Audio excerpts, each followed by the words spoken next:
दोस्तों आपके मन में सवाल हमेशा उठता होगा कि जहां एक तरफ एप्पल, सैमसंग, एचटीसी वगैरह के फोन्स की कीमतें बढ़ती जा रही हैं, वैसे में ही दूसरी तरफ जो चाइना बेस्ड कंपनीज हैं जैसे कि Xiaomi, OnePlus या Mizu वगैरह, वो अपने फोन्स को लगभग वैसे ही स्पेसिफिकेशन के साथ में लॉन्च कर देती हैं आधी या उससे कम कीमत में। तो आपके मन में डाउट हमेशा आता होगा कि क्या ये प्रोडक्ट लेना सही रहेगा, क्या उनकी क्वालिटी अच्छी है, क्या उनके जो पार्ट्स हैं वो ओरिजिनल है, या वो इतना सस्ता क्यों बेच रहे हैं जबकि सैमसंग, एप्पल वगैरह तो इतना महंगा बेच रहे हैं। तो आज इस वीडियो में मैं आपको आपके उन सभी सवालों का जवाब देने वाला हूं। नमस्कार दोस्तों, मेरा नाम है गौरव, आप देख रहे हैं टेक्निकल गुरुजी। चलिए शुरू करते हैं।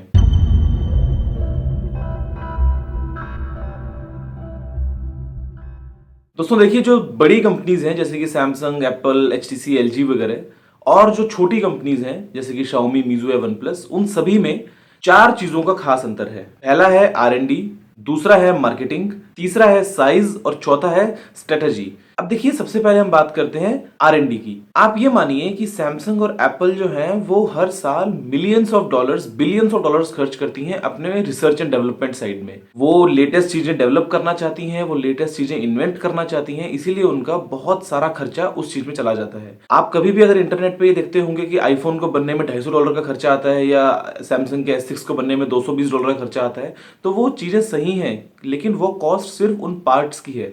उनको बनाने के लिए पीछे कितनी मेहनत लगी है, उस कंपनी ने एक साल तक कितनी रिसर्च की है, आपको वो कॉस्ट नजर नहीं आती है। तो R&D के ऊपर जो बड़ी कंपनीज जितना खर्च करती हैं, छोटी कंपनीज उतना कभी खर्च करती नहीं है। उनके पास में एक तरीके से R&D ना के बराबर है। जबकि जैसे सैमसंग है, मान लीजिए, वो अपने डिस्प्लेज के ऊपर कितना खर्च कर रहा है, वो अपने कैमराज के ऊपर खर्च कर रहा है, अपनी मेमोरी, अपने प्रोसेसर के ऊपर खर्च कर रहा है। एप्पल जो है वो भी अपने सॉफ्टवेयर के ऊपर कितना खर्च कर रहा है, या वो अपने डिजाइन के ऊपर, अपने प्रोसेसर के ऊपर वो कितना खर्च कर रहा है। तो वो जो पीछे की जो कॉस्ट है वो छुपी रहती है। तो ऐसे में एक यूजर को लगता है कि मतलब वो खर्चा उसको नजर नहीं आता और वो सोचता है कि ये जो कंपनी है ये या तो फोन महंगा बेच रही है और या फिर जो है ये काफी ज्यादा मुनाफा कमा रही है इस प्रोडक्ट से। जबकि छोटी कंपनीज में आप देखेंगे तो R&D नाम की कोई चीज होती ही नहीं है। वो सीधा का सीधा मार्केट में जो कंपोनेंट अवेलेबल होता है वो उठाते हैं, उसको फिक्स करते हैं अपने एक डिजाइन में। सिर्फ उनका डिजाइन अपना होता है और कई बार तो वो भी अपना नहीं होता, और वो आपको प्रोडक्ट मार्केट में लाके दे देते हैं। देखिए, दूसरी जो टर्म है वो है मार्केटिंग। अब आप देखेंगे कि सैमसंग, एप्पल, एलजी वगैरह के जो फोन है उनकी मार्केटिंग कितनी ज्यादा होती है। एक फोन लॉन्च होता है और अगले दिन से आप देखेंगे तो आपको टीवी में, इंटरनेट पे, जहां आप जाएंगे आपको होर्डिंग्स हो या कुछ भी हो, आपको कितने ज्यादा बड़े बड़े आपको एड्स देखने को मिलते हैं। जबकि जो छोटी कंपनी, चाइना कंपनीज हैं, ये ऐसा काम बिल्कुल भी नहीं करती हैं। आपको इनका एक भी एड नजर नहीं आएगा। अगर आएगा तो वो इनकी अपनी वेबसाइट पे आएगा, या हो सकता है जिस वेबसाइट पे प्रोडक्ट मिल रहा है वहां आएगा। आपको इसके अलावा कभी भी पेपर में या आपको होर्डिंग्स में कभी भी नजर नहीं आएगा कि आपको OnePlus 2 ले लेना चाहिए या आपको Mizu M ले लेना चाहिए। तो ये उस चीज में खर्च नहीं करती है। जबकि जो बड़ी कंपनीज है, सैमसंग वगैरह, वो इतना ज्यादा खर्च करती है कि उनकी मार्केटिंग की कॉस्ट एक फोन की कॉस्ट से कम 20 से 25% होती है। तीसरा जो पॉइंट है वो है साइज का। आप देखिए, आज टिम कुक जो है, एप्पल के सीईओ जो है, उनकी जो एनुअल सैलरी है, उनके ऊपर जो एप्पल खर्च करती है, वो शायद OnePlus या Xiaomi या Mizu जैसी कंपनीज के ऑल ओवर टर्नओवर से भी बड़ा होगा। मतलब वो कंपनी पूरे साल भर में जितना पैसे का लेन देन करती है, उससे ज्यादा एप्पल सिर्फ टिम कुक की सैलरी वगैरह पे खर्च कर देते हैं। तो साइज इतना बड़ा है इन कंपनीज का, इनका इतना बड़े लेवल का जो काम है कि इतने सारे एम्प्लॉइज हैं, इतने सारे ग्लोबल ऑफिस हैं, जगह जगह पे इनकी जो है वो चीजें चल रही हैं, तो उसको मैनेज करने के लिए बहुत बड़ी कॉस्ट फैक्टर एक बन जाता है। जबकि जो छोटी कंपनीज हैं, Xiaomi, OnePlus, Mizu वगैरह, इनका इतना बड़ा अभी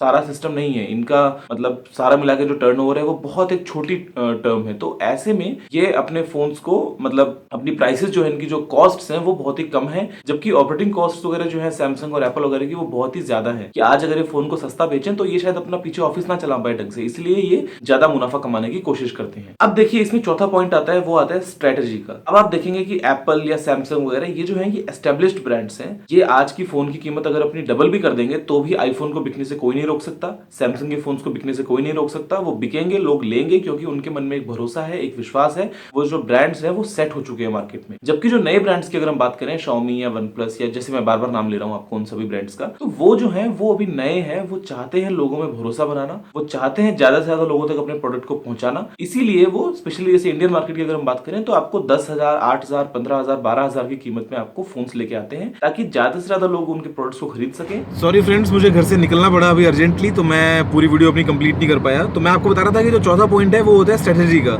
कि जैसे कि वन प्लस वगैरह जो है वो अभी एस्टेब्लिश ब्रांड्स नहीं है, तो वो चाहते हैं कि मार्केट में ज़्यादा से ज़्यादा मतलब उसको कैप्चर करना, इसलिए वो कम कीमत में आपको फ़ोन दे रहे हैं ताकि ज़्यादा से ज़्यादा लोगों तक उनका फ़ोन पहुंच सके और वो उन लोगों तक अपनी क्वालिटी के बारे में बता सकें या वो अपने फ़ोन की मार्केटिंग कर सकें या आप इसको कुछ भी मानिए।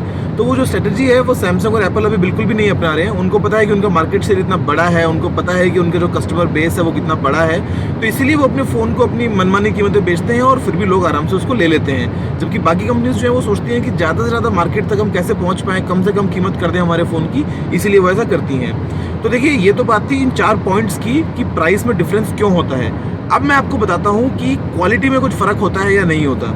तो देखिए, अगर मैं आपको नॉर्मल शब्दों में बताऊं तो क्वालिटी में कोई फ़र्क नहीं होता, क्योंकि जो सैमसंग है या एप्पल, एलजी, एचटीसी जो बड़ी कंपनीज़ हैं, या चाहे वो हम बात करें वन प्लस, मीजू या शाओमी वगैरह की, ये दोनों ही कंपनीज़ ओईएम नहीं है, यानी कि ओरिजिनल इक्विपमेंट मैन्युफैक्चरर नहीं है। जैसे कि अगर हम बात करें कि इनके फ़ोन्स में जो मेमोरी होगी मान लीजिए, तो वो लगी होगी सैमसंग की या किसी और कंपनी की, या प्रोसेसर जो होगा वो होगा मीडियाटेक का या क्वालकॉम का, या कैमरा जो होगा वो होगा सोनी का या ओमनीविजन वगैरह का, या स्क्रीन जो होगा वो होगा सैमसंग का, एलजी का या जापान डिस्प्ले वगैरह का।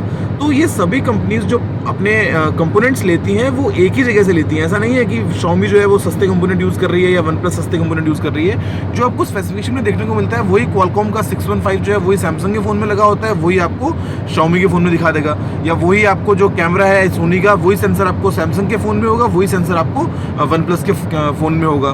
तो क्वालिटी के मामले में फ़र्क नहीं है, लेकिन एक फ़र्क आ जाता है छोटा सा, जो कि है आफ्टर सेल सपोर्ट। क्योंकि ये ब्रांड्स नए हैं, क्योंकि इन ब्रांड्स की इतनी ज़्यादा रीच अभी नहीं है, इसीलिए आपको फ़ोन खरीदने के बाद में आफ्टर सेल्स के मामले में थोड़ी सी प्रॉब्लम आ सकती है। जैसे कि आप अगर हम बात करते हैं बड़े ब्रांड्स की, तो उनका जो आफ्टर सेल्स है वो इतना एस्टेब्लिश्ड है कि आपको फ़ोन में कोई प्रॉब्लम आए तो आप किसी भी शहर में जा सकते हैं, सर्विस सेंटर में अपना फ़ोन ठीक करवा सकते हैं। लेकिन जो छोटे ब्रांड्स हैं अभी के लिए, उनमें आफ्टर सेल्स की एक प्रॉब्लम है। दूसरी आपको जो प्रॉब्लम मिल सकती है देखने को, वो कभी कभार वो होती है ऑप्टिमाइजेशन की, क्योंकि ये नई कंपनीज हैं, इसलिए इनका हार्डवेयर और सॉफ्टवेयर जो है वो इतना ज़्यादा भी ऑप्टिमाइज नहीं होता है कभी कभी, तो आपको वो प्रॉब्लम देखने को मिल सकती है। उसके अलावा आपको ऐसा कोई भी रीज़न नहीं है ये सोचने का कि मैं ये कंपनीज के फ़ोन नहीं लूँ, मैं तो सिर्फ सैमसंग और एलजी, एप्पल के फ़ोन लूँ। आप ऐसा बिल्कुल ना करें। आप शाओमी, वन प्लस, मीजू, आप लिनोवो, इन सभी ब्रांड्स के फ़ोन अच्छे से ले सकते हैं, यूज़ कर सकते हैं। इनमें भी आपको वही कंपोनेंट्स मिलते हैं जो आपको बड़ी कंपनीज में मिलते हैं। आपको रीज़न पता चल गया होगा कि ये फ़ोन सस्ते क्यों होते हैं, इसलिए ये डाउट मत करना कि ये जो है इनकी क्वालिटी खराब होती है इसलिए सस्ते होते हैं। अभी के लिए इस वीडियो में इतना ही। उम्मीद करता हूँ वीडियो आपको पसंद आया होगा। पसंद आने पे इसको लाइक और शेयर कीजिए। चैनल को सब्सक्राइब करना ना भूलिएगा, क्योंकि मैं यहाँ पे आपके लिए रोजाना एक टेक वीडियो लेके आता रहता हूँ। अभी के लिए इतना ही। जय हिंद, वंदे मातरम।